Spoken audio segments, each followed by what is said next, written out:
একদম ওয়েদার খারাপ হয়ে গেছে চারিদিকের। ঠিক আছে, এখানে কিছু ফটো তুললাম। অবস্থা দেখো, চারিদিক একদম মেঘে ঢেকে গেছে। এক্ষুনি স্নোফলের একদম ওয়েদার হয়ে গেছে। সেই জন্য আমাদের টার্গেট সবাই ফটাফট যত সম্ভব তাড়াতাড়ি নিচে নেমে যাবো। এই প্রচুর ডিপ, প্রচুর। আমরা এখন প্রায় 13,000-এর ওপরে দাঁড়িয়ে আছি।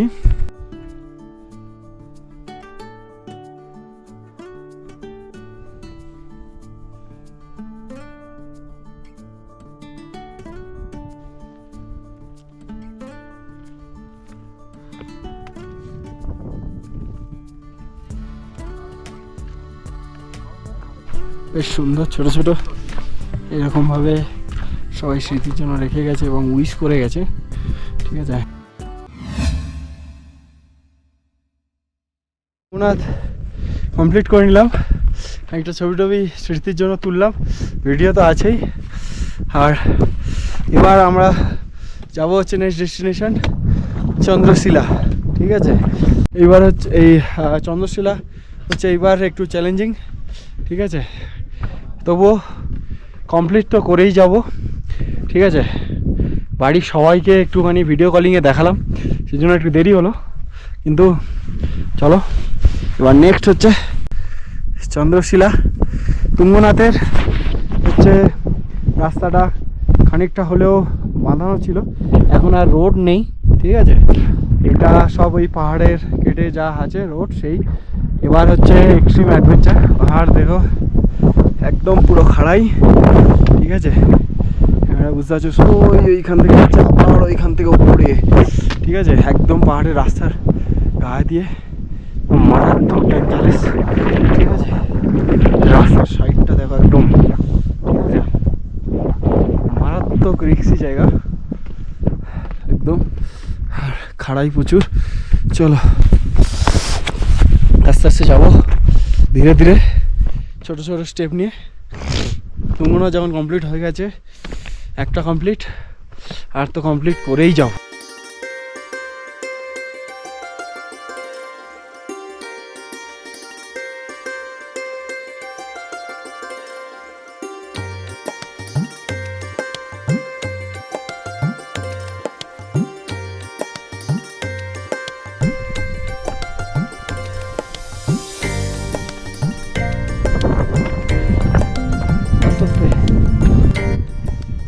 ভিউ লাগছে না, অসাধারণ, জাস্ট অসাধারণ।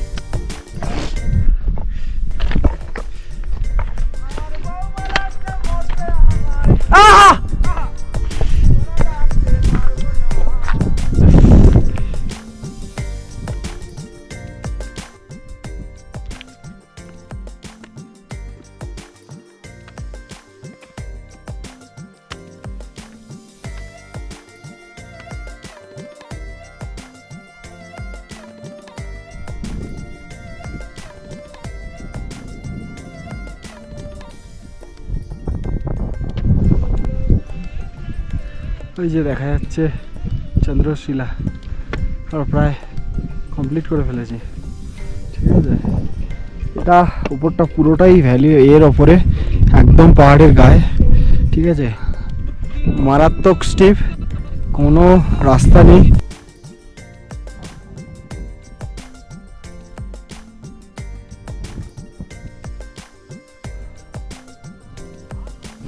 রোড নেই বললেই চলে, খুব খাড়ায়, খুব স্টিপ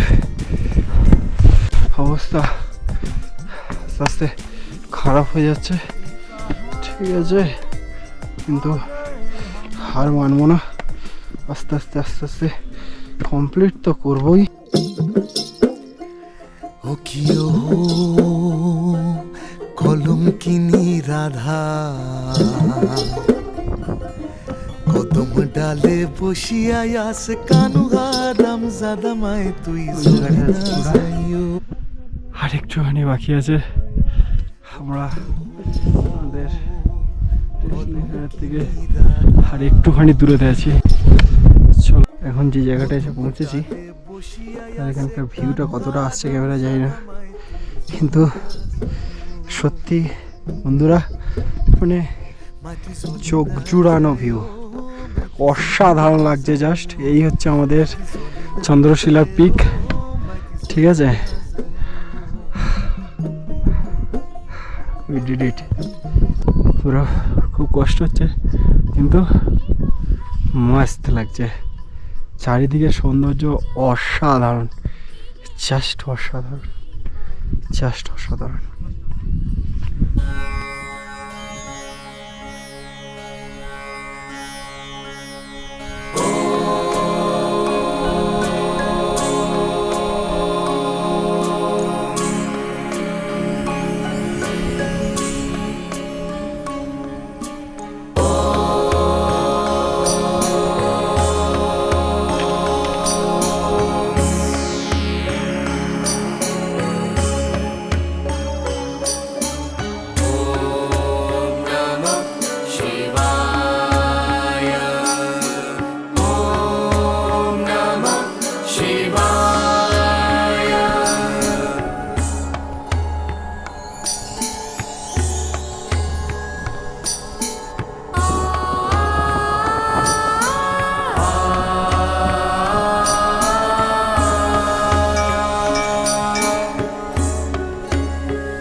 জীবনে যেমন জানার কোনো শেষ নেই, ঠিক সেরকমই আমরাও ট্রেকে এসে জানতে পারি যে এই চন্দ্রশিলার পিছনেও কিন্তু একটা কাহিনী আছে।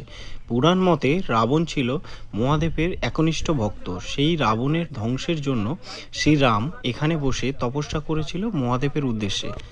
তাই চন্দ্রশিলার এই পুরো কাহিনীটাতে রাম এবং রাবণের দুজনেরই কিন্তু কাহিনী লুকিয়ে আছে।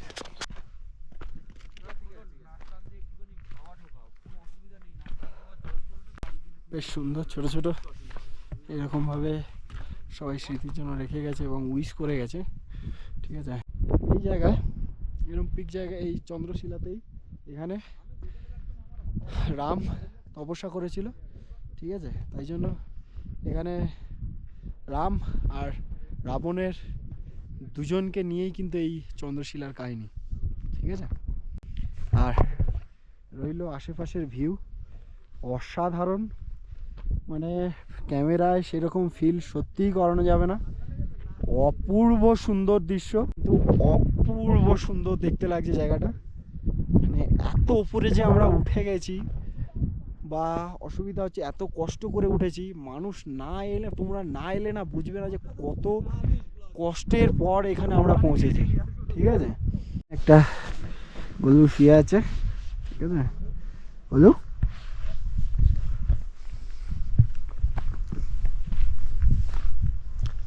ব্যাপারটা একটু ভিউটা দেখি, কিন্তু ডিপ না প্রচুর, যেখান থেকে ডিপ মানে ক্যামেরায় বোঝা যাচ্ছে না প্রায়, ঠিক আছে। কিন্তু মানে খাই প্রচুর ডিপ, প্রচুর। আমরা এখন প্রায় 13,000-এর ওপরে দাঁড়িয়ে আছি। প্রচুর ঠান্ডা আর প্রচুর হাই অ্যালটিটিউডে আমরা চলে এসেছি, সেই জন্য ওদের একটুখানি প্রবলেম হচ্ছে শ্বাসকষ্টে, সেই জন্য একটু ওয়েট করব, আর তারপর আবার আস্তে আস্তে নিচের দিকে নামবো। একদম ওয়েদার খারাপ হয়ে গেছে চারিদিকের, ঠিক আছে। এখানে কিছু ফটো তুললাম, অবস্থা দেখো, চারিদিক একদম মেঘে ঢেকে গেছে। এক্ষুনি আর স্নোফলের একদম ওয়েদার হয়ে গেছে, সেই জন্য আমাদের টার্গেট সবাই ফটাফট যত সম্ভব তাড়াতাড়ি নিচে নেমে যাবো, ঠিক আছে। যত তাড়াতাড়ি পারবো আর কি। চলো বেশি দেরি করো না। এদিকের অবস্থা দেখো, এদিকে পুরো কিছু দেখা যাচ্ছে না। এক্ষুনি আগে কি সব দেখা যাচ্ছিলো, পুরো কুয়াশায় ঢেকে গেছে। আর টেম্পারেচার ফাট করে ফ্ল্যাকচুয়েট করে গেছে, অনেক ঠান্ডা, হাত ফাত পুরো জুড়ে আছে।